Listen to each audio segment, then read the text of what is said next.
Hindi masama yung magtiis ka, no? At huwag kang maiinggit, kapatid, doon sa mga mayayaman, sa kanila lahat ng mga conveniences in life. Pansamantala lang yun, kapatid. Basahin natin ang 6, versikulo 20 ng Lucas. At itiningin niya ang kanyang mga mata sa kanyang mga alagad at sinabi, "Mapapalad kayong mga dukha, sapagkat inyo ang kaharian ng Diyos. Mapapalad kayong nangagugutom ngayon, sapagkat kayo'y bubusugin. Mapapalad kayong nagsisitangis ngayon, sapagkat kayo'y magsisitawa.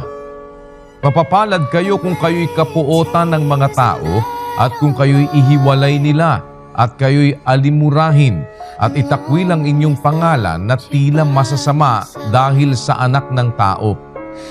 Mangagala kayo sa araw na yaon, at magsilukso kayo sa kagalakan, sapagkat narito ang ganti sa inyo'y malaki sa langit, sapagkat sa gayon ding paraan ang ginawa ng kanilang mga magulang sa mga propeta. Datapwat sa aba ninyong mayayaman, sapagkat tinanggap na ninyo ang inyong kaaliwan. Sa aba ninyong mga busog ngayon, sapagkat kayo'y mga gugutom. Sa aba ninyong nagsisitawa ngayon, sapagkat kayo'y magsisitagoy at magsisitangis. Kapatid, huwag kang maiinggit doon sa mga yon. Bayaan mo lang. Ang buhay ngayon sa mundo, temporary lang yan eh. Merong ibang buhay na ipinangako ang Diyos. Yun ang buhay na walang hanggan. Kung saan, lahat ng naagrabyado, lahat ng mga inapi, lahat ng mga taong nanghirap, gagantimpalaan naman ng Diyos. Kaya mas maganda, kapatid, magtiis. Talagang ganon. At tinan mo ako, nag-umpisa akong magtrabaho, magnegosyo, 12 anyos. Sa edad na 17 taon, may sarili na akong restaurant.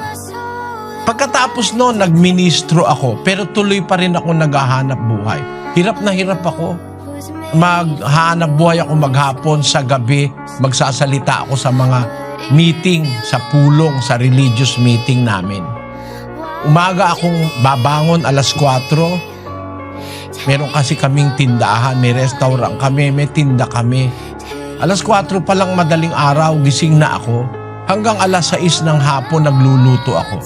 Magpapahinga lang ako ng 1 oras, maliligo ako, tapos mga bandang alas 7, pupunta kami sa pagpupulong. Nangangaral ako ng salita ng Diyos. Isipin mo, 17 anyos ako noon. Nahihirapan ako, kuminsan halos wala akong tulog. Sa mahabang panahon na akong napapagod, napupuyat, hindi naman ako pinabayaan ng Diyos.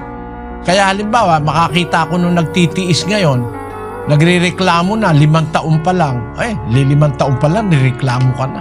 Tiisin mo, sinuwi nga, nagtiis 100 taon eh. Tayo, ang ipagtitiis natin, konti lang.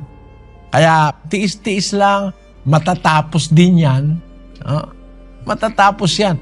At ang pinakamagandang katapusan, pagkatapos mong magtiis, isinama mo sa pagtitiis mo ang paglilingkod sa Diyos.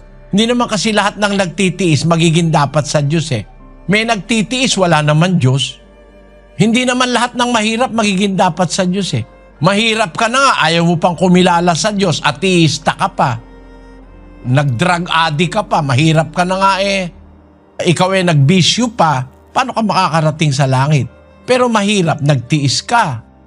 Umiwas ka sa masasamang gawain, hindi ka nagnanakaw, hindi ka nanloloko ng kapwa.